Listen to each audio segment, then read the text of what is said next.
Hello welcome and வணக்கம். இந்த வீடியோவில் நம்ம இந்தியன் 2 படத்தோட ரிவ்யூ தான் பார்க்க போகிறோம்.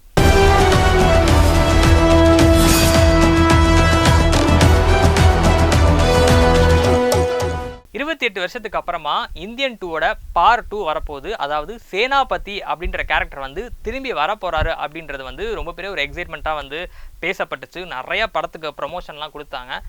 ஆனால் புக்கிங் சைஸ் வந்து எதிர்பார்த்த அளவுக்கு புக்கிங் போகலை அப்படின்ற மாதிரி சோஷியல் மீடியாவில் பேசிகிட்டு இருந்தாங்க. தேட்டருக்கே நம்ம போய் பார்க்குறப்போ ஃபஸ்ட் டே ஃபஸ்ட் ஷோ தான் நம்ம பார்த்தோம். 2 ஸ்க்ரீன் இருக்கக்கூடிய தேட்டர், 2லேயுமே ஹவுஸ்ஃபுல்.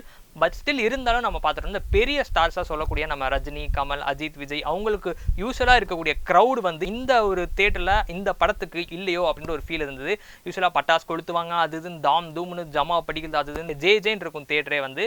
அது என்னமோ இந்த முறை கொஞ்சம் மிஸ் ஆன மாதிரி இருந்தது. அந்த ஒரு எந்தும் இல்லை இந்த படத்துக்கு அப்படின்னு சொல்லலாம். சரி, இப்போ நம்ம படத்தை பற்றி பார்த்துட்டோம் அப்படின்னா 28 வருஷத்துக்கு அப்புறமா சேனாபதி அப்படின்ற கேரக்டர் வந்து திருப்பி வரப்போறோம் இல்லையா? ஸோ அப்படி வரது சும்மா வர முடியாது. என்ன காரணத்துக்காக வரார் அப்படின்னு பார்த்துட்டோம்னா 4 இளைஞர்கள் இருக்காங்க. அவங்க யார் அப்படின்னா சோஷியல் மீடியாவில் சமூகத்தில் நடக்கக்கூடிய விஷயங்களை வச்சு பகடி செய்யக்கூடிய இளைஞர்கள். அவங்க வந்து இந்த சொசைட்டி மேலே பெரிய ஆர்வம் இருக்கக்கூடிய இளைஞர்களாக காமிக்கப்படுறாங்க. அவங்க வந்து ஒரு கட்டத்தில் விரக்தி அடைகிறாங்க. அது என்ன அப்படின்றத நம்ம படம் பார்த்து தெரிஞ்சுக்கோங்க. அந்த விரக்தியின் மூலமாக என்ன ஆகுது அப்படின்னா இந்தியன் தாத்தா வந்தாதான் எல்லாமே சரியாகும் அப்படின்னு நம்ம ட்ரெயிலர்லேயே பார்த்துருப்போம். ஒரு ஹண்டிங் டாக் தேவை அப்படின்னு சித்தார்த் சொல்லுவார் இல்லையா? அந்த ஹண்டிங் டாக் தான் வந்து நம்ம இந்தியன் தாத்தா. ஸோ அவரை வர வைக்கிறதுக்கு என்ன பண்ணணும் அப்படின்னு ட்ரை பண்ணுறாங்க. கம்பேக் இந்தியன் அப்படின்னு ஹேஷ்டேகை சோஷியல் மீடியாவில் ட்ரெண்ட் பண்ணோடனே வந்து இந்தியன் தாத்தா இந்தியாவுக்கு வந்துடுறாரு. ஸோ இந்தியாவுக்கு வரக்கூடிய தாத்தா இந்தியன் தாத்தா என்ன பண்ணுறாரு, 28 வருஷத்துக்கு அப்புறம் மாறி வரக்கூடியவர் இப்போ என்னவா இருக்காரு, அவரோட இன்ஃப்ளூயன்ஸ் இந்தியாவில் என்னவா இருக்குது, அதனால் ஏற்படக்கூடிய மாற்றங்கள் என்ன, அதன் விளைவுகள் என்ன அப்படின்றது தான் இந்தியன் பார்ட் 2 கதை. திரைக்கதை பார்த்துட்டோம் அப்படின்னா யூஸ்வலாகவே நம்ம வந்து பேசிக்காக செட் பண்ணி இந்த கதாபாத்திரங்கள்லாம் யார் அப்படின்னு செட் பண்ணிவிட்டு அதுக்கப்புறமா கதைக்குள்ளே நம்மளை கூட்டிகிட்டு போவாங்க. இதுலேயும் அதே மாதிரி முன்னாடியே சொன்ன மாதிரி வந்து 4 இளைஞர்கள், பகை செய்யக்கூடிய இளைஞர்கள், அவங்களுக்கு வந்து சமூக பொறுப்பு இருக்குது அப்படின்லாம் காமிக்கப்படுது.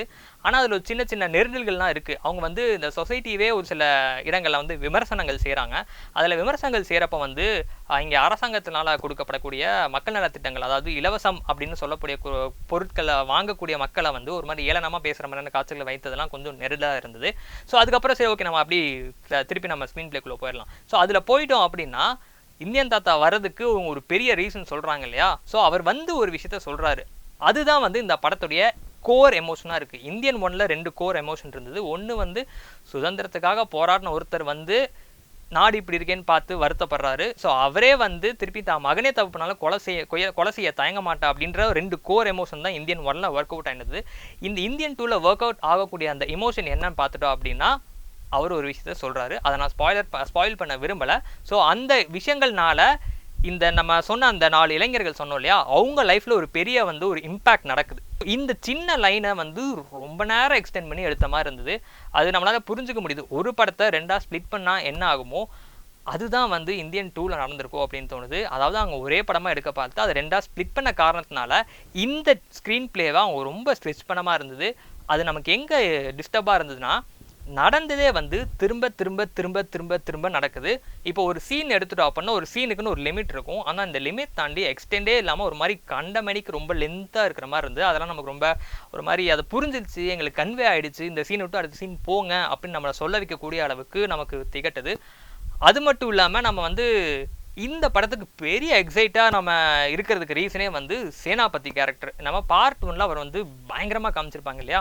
ஸோ இதில் அவர் என்ன பண்ண போகிறாரு அப்படின்னு பார்த்துட்டோம் அப்படின்னா வருவார், கொலை பண்ணுவார், காணாமல் போயிடுவார், வருவார், கொலை பண்ணுவார், காணாமல் போயிடுவார். ஸோ அவர் கொலை மட்டுமே செய்கிறாரு அப்படின்றதுல நமக்கு பெரிய சுவாரஸ்யம் இல்லை. ஸோ அதில் சுவாரஸ்யத்தை கூட்டுறதுக்காக அவர் கொலை செய்யக்கூடிய விதத்தில் வந்து அந்த வர்மக்கலையெல்லாம் சேர்த்துருக்காங்க. ஆனால் அது வந்து கொஞ்சம் சிரிப்பு வர வச்சா கூட இன்னும் என்னமோ அந்த இடத்துல ஒரு மிஸ் ஆகுது அப்படின்ற ஒரு ஃபீல் கொடுக்குது. ஸோ அதனால் கமல் வர போர்ஷன்ஸ் வந்து கம்மியாக இருந்தாலுமே கூட நமக்கு ஒரு தாக்கத்தை ஏற்படுத்திய அளவுக்கு இருக்கணும் அப்படின்னு எதிர்பார்த்தோம். அது இந்த படத்தில் மிஸ் ஆச்சு. ஃபர்ஸ்ட் ஹாஃபில் இந்த எமோஷன்ஸ்லாம் காமிச்சு அப்படியே ஒரு மாதிரி சரி ஓகேப்பா ஃபர்ஸ்ட் ஹாஃப் முடிஞ்சிச்சுப்பா, செகண்ட் ஹாஃபில் ஏதோ இருக்கும்ப்பா அப்படின்னு பார்த்துறோம் அப்படின்னா செகண்ட் ஹாஃபில் வெறும் சேசிங்கே வந்து செகண்ட் ஹாஃபில் ஒரு 75% வந்து சேசிங் தான் நடக்குது. அது நமக்கு வந்து அப்பா போதும் அப்படின்னு நிறைய இடத்துல ஃபீல் பண்ண வைக்குது. உதாரணத்துக்கு சொல்லணும் அப்படின்னா நம்ம சொன்னோம் இல்லையா, ஒரு படத்தை 2 பார்ட்டாக பிரித்து ரிலீஸ் பண்ணுறாங்க அப்படின்னு. அது நமக்கு ஒரு இடத்துல அப்பட்டமா தெரியுது. ஏன்னா இந்த சேசிங் வந்து ஒரு இடத்துல ஆரம்பிக்குது, ஒரு இடத்துல முடியுது. அதுக்கு நடுவுல வம்படியா வந்து ஒரு ஸ்டன் சீக்வன்ஸை திணிச்சது வந்து நமக்கு ஃபீல் பண்ண முடிஞ்சுது. அது இல்லாமல் இருந்தாலே அந்த சேஸ் வந்து அது ஒரு மாதிரி ஆர்கானிக்காக முடிஞ்சிருக்கும். ஆனால் அப்படி இல்லாமல் நடுவில் ஒரு ஸ்டன் சீக்வன்ஸ் கொடுத்து அந்த ஒரு எக்ஸ்டென்ஷன் வேணும் அப்படின்றதுக்காக ஒரு மாதிரி வாலண்டியராக வந்து நிறைய விஷயங்களை திணிச்ச மாதிரி தான் இருந்தது. ஸோ ஓவரால் பார்க்குறப்போ அந்த பார்த்ததே திருப்பி பார்த்துட்டு இருக்கோம். வந்த எமோஷனே திருப்பி நமக்கு திரும்ப வருது. அப்புறம் சில இடங்களில் வந்து உதாரணத்துக்கு நான் அந்த கதாபாத்திரம் என்னன்னு சொல்லி ஸ்பாயில் பண்ண விரும்பல. ஒரு கதாபாத்திரம் கரப்ட் அப்படின்றது நமக்கு முன்னாடியே தெரிஞ்சிருது. இருந்தாலும் அதுக்கு கரப்ட் இல்லைன்றதுக்காக ஒரு சீன் வச்சு பின்னாடி திரும்பி ஆமாப்பா அவர் தான்ப்பா கரப்ட் அப்படின்னு காமிச்சதெல்லாம் வந்து கொஞ்சம் லேகாக இருந்ததோ அப்படின்னு நமக்கு ஒரு ஃபீல் கொடுக்குது. சரி, கமல் தவிர்த்துட்டு மற்ற கதாபாத்திரங்கள் அப்படிலாம் பார்த்துட்டோம் அப்படின்னா சித்தார்த் இருக்காரு, பிரியா பவானி சங்கர், அதுக்கப்புறம் ரகுல் பிரீத் சிங் இருக்காங்க. ஸோ எல்லாருமே இருக்காங்க. ஒரு ஸ்டேஜுக்கு அப்புறம் என்ன ஆகுது அந்த படம் அப்படின்னா, இவங்க 4 பேர் ஒரு கேரக்டர்ஸாக இருப்பாங்க. கமல் அங்கே ஒரு பக்கம் ஒரு கொலை பண்ணிக்கிட்டு இருப்பார்.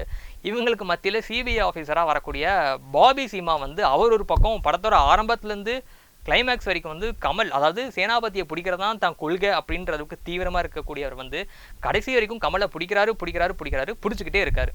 ஸோ இப்படி எந்த கேரக்டருமே வந்து ஒரு படமாக பார்க்குறப்போ ஒரு யூனிவர்ஸில் இவங்க யாரும் ஜெல் ஆகாமல் பேட்சா, அதாவது இந்த 4 இளைஞர்கள் ஒரு பேட்ச் தனியாக இருக்காங்க, பாபி சீமா தனியாக இருக்காரு, இவங்க 3 பேருக்குமே இன்டர் கனெக்டட் தான். பட் ஸ்டில் இவங்க 3 பேரோட சீக்வன்ஸும் தனித்தனியாக இருக்குது. பெருசாக ஜெல் ஆகி அதுவும் ஒரு ஸ்டிச் ஆகாத மாதிரி நமக்கு ஒரு ஃபீல் கொடுக்குது. அது பெரிய ஒரு படத்தில் ஏமாற்றமாக இருக்குது. பெர்ஃபார்மன்ஸ் வைஸ் பார்த்துட்டோம் அப்படின்னா கமல் வந்து சொன்ன மாதிரி கொலை செய்ய தான் அங்கங்கே வராரு. நமக்கு கமல் வந்து எப்படி சொல்கிறது, நிறைய மேக்கப்லாம் போட்டு அவர் இன்னும் நமக்கு நம்மளோட ஒரு அந்நியமாக தெரிகிற மாதிரியே ஒரு ஃபீலிங் தான் இருக்குது. இன்னும் கொஞ்சம் க்ளோஸாக வந்திருக்கலாம், அதுக்கு ஏதாவது பண்ணியிருந்திருக்கலாம் அப்படின்ற மாதிரி ஒரு விஷயங்கள் மிஸ் ஆகுது நமக்கு இந்த படத்தில். ஸோ அவர் கமல் சேனாபதி கேரக்டர் அப்படின்றதே வந்து செம்ம வெயிட்டேஜான கேரக்டர்.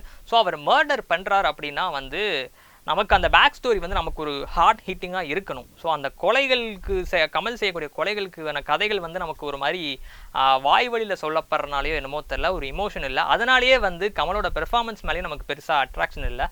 மற்ற கேரக்டர் இப்போ நீங்கள் சித்தார்த்து, ஜெகன் அவங்க போர்ஷன்ஸ்லாம் பார்த்துட்டோம் அப்படின்னா அதில் கொஞ்சம் எமோஷன்ஸ் ஹைலாம் இருக்குது, சில எமோஷன்ஸ்லாம் போகுது. ஸோ அந்த இடங்களில் வந்து நம்மளால் அவங்கள ஃபாலோ பண்ண முடியுது. பட் ஸ்டில் அந்த எமோஷன்ஸ் எதுவுமே வந்து நமக்கு பெருசாக ஜெல் ஆகாதனால வந்து அவங்க பெர்ஃபார்மன்ஸ் வந்து நமக்கு ரசிக்கும்படியாக இல்லை. அது ஒரு மாதிரி நமக்கு சூப்பராக இருக்குல்ல அப்படின்னு நமக்கு அந்த ஜோனுக்கு நம்மளால் போக முடியாத காரணம் வந்து அந்த எமோஷன்ஸ் வந்து கொஞ்சம் நமக்கு வீக்காக இருக்குது அப்படின்னு நம்ம புரிஞ்சுக்கலாம். ரகுல் பிரீத் சிங்லாம் பார்த்துட்டோம் அப்படின்னா ஒரு சீனில் வந்து அவங்கள அழகாக கட் பண்ணி வெளில வச்சுருந்தா கூட இந்த கதை வந்து அழகாக நகர்ந்துருக்கும். ஸோ அதுக்கு தேவையில்லாமல் அவங்களுக்கு ஒரு ஃபேமிலியில் நடக்கிற மாதிரி ஒரு காட்சியில் வந்து ரொம்ப ஒரு மாதிரி அந்த எமோஷன்ஸ் வீக்கானனாலேயே பெர்ஃபார்மன்ஸில் நம்மளை பெருசாக லைக் பண்ண முடியாத மாதிரி ஒரு சிச்சுவேஷன் வந்துருச்சோ அப்படின்னு ஒரு ஃபீல் இருக்குது. இருந்தாலும் வந்து நம்ம கதையை வந்து பரபரப்பாக கொண்டு போகிறதுக்கு கேமரா ஒர்க்லாம் கொஞ்சம் பயங்கரமாக பண்ணியிருந்தாங்க. எடிட்டிங் கொஞ்சம் ஃபாஸ்ட் கட், அது ஒரு சில இடத்துலலாம் ஃபாஸ்ட் கட் சூப்பராக ஒர்க் அவுட் ஆயிருந்தது. மியூசிக் வந்து அனிருத் நல்லா பண்ணியிருந்தார். இருந்தாலும் வந்து சங்கர் முன்னாடியே அறிவிச்சிட்டாரு, ஏஆர் ரஹ்மான் கம்போஸ் பண்ண இந்தியன் பார்ட் 1ல் வந்த சில நாஸ்டால்ஜிக் மியூசிக் அப்படின்லாம் இந்த இடத்துல படத்தில் வருது அப்படின்னு சொல்லியிருந்தாங்க. அது எல்லாமே வந்தது, நிறையா ஒர்க் அவுட் ஆயிருந்தது. பட் ஸ்டில் இந்தியன் 1 அதில் பார்த்தப்போ நம்ம கிடைச்ச அந்த ஒரு கூஸ்பம் ஃபீல் வந்து அதே சேனாபதி கேரக்டர் தான் இதுலேயும் வராரு, அதே ஏஆர் ரஹ்மான் மியூசிக் தான். ஆனால் நமக்கு அந்த ஒரு கூஸ்பம் ஃபீல் இந்த படத்தில் வரல. பார்ட் 3 வந்து இந்த படத்துக்கு போக போகிறனால பார்ட் 2 வந்து ரொம்ப ஒரு மாதிரி ஸ்ட்ராங்காக முடிச்சிருக்கணும். ஆனால் அதுவுமே இந்த படத்தில் மிஸ் ஆச்சோ அப்படின்ற ஒரு ஃபீல் தான் வந்து ரொம்ப பெரிய டிசப்பாயின்மெண்ட்டாக இருக்குது. யூஸ்வலி இப்போ பார்ட் 3 போனால் ஒரு ஹைப் வரணும் அப்படின்னா இந்த படம் முடிகிற நோட் வந்து ரொம்ப ஹையாக இருக்கணும். ஸோ அப்போ தான் நமக்கு அந்த ஒரு எக்ஸைட்மெண்ட் லெவல் இருக்கும். சேனாபதி கேரக்டர் வந்து மாசாக ஏதாவது பண்ணியிருந்திருக்கணும், இல்லை அவரோட புத்திசாலித்தனம் என்ன அப்படின்றத தெரிஞ்சிருக்கணும், அவரோட ஸ்மார்ட் மூவ் என்ன அப்படின்னு நமக்கு கன்வே பண்ணியிருக்கணும். அதெல்லாம் முயற்சி பண்ணி ஒர்க் அவுட் ஆலே என்னன்னு தெரில. நம்ம முடிகிறப்போ முடிஞ்சிச்சா அப்படின்னு தான் நமக்கு ஒரு ஃபீல் இருக்கும். இருந்தாலும் படம் முடிஞ்சதுக்கப்புறமா ஒரு 2.5 மினிட்ஸ்க்கு வந்து பார்ட் 3ல் என்ன இருக்க போகுது அப்படின்றதுக்கான சில கிளிம்ஸ் வீடியோ போட்டாங்க. அதில் வந்து நிச்சயமாக கமலுடைய போர்ஷன்ஸ் வந்து எக்ஸைட் பண்ணும் அப்படின்னு நினைக்கிறேன். அவருடைய கெட்டப் வச்சு இது சொல்லுது. அவங்களும் காஜல் அகர்வாலும் ஒரு போர்ஷனில் வராங்கன்னு நினைக்கிறேன். அந்த போர்ஷன் வந்து நமக்கு எக்ஸைட் பண்ணும் அப்படின்னு நம்பலாம். அவங்களோட கேரக்டர் வச்சு நம்மளால் புரிஞ்சுக்க முடியுது.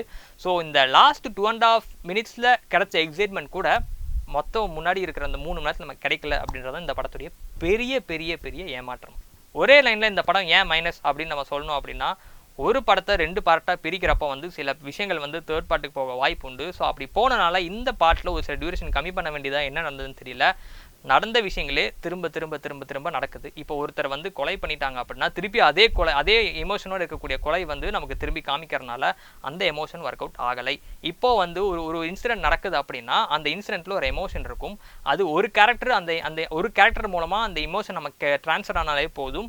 அவங்க ரெண்டு கேரக்டர் மூலமா காமிக்கிறாங்க, 3வது கேரக்டர் மூலமா காமிக்கிறாங்க, காஷ்மீர்ல காமிக்கிறாங்க, ஒடிஷால காமிக்கிறாங்க, குஜராத்ல காமிக்கிறாங்க. திரும்ப திரும்ப திரும்ப திரும்ப திரும்ப இப்படி காமிக்கிறனால படம் ஃபுல்லா நமக்கு சபா அப்படின்னு ஒரு ஃபீல் நமக்கு நிச்சயமா கொடுக்குது. இதுதான் இந்த படத்துடைய மிக மிக பெரிய டிராபேக். ஸோ இந்த படத்தை தியேட்டர்ல போய் பார்க்கலாம் அப்படின்னா நிச்சயமா சேனாபதி வராரே அப்படின்ற ஒரு எக்ஸைட்மெண்ட்காக போய் பார்க்கலாமே தவிர படத்துல எக்ஸைட்டிங் ஃபேக்டரா என்ன இருக்கு அப்படின்னு கேட்டுட்டோம் அப்படின்னா ஏமாற்றம் தான். இந்த ரிவ்யூ உங்களுக்கு பிடிச்சிருந்தது அப்படின்னா லைக் பண்ணுங்க, சப்ஸ்கிரைப் பண்ணுங்க, உங்க ஃப்ரெண்ட்ஸ் எல்லாத்தையும் இந்த லிங்கை ஷேர் பண்ணுங்க.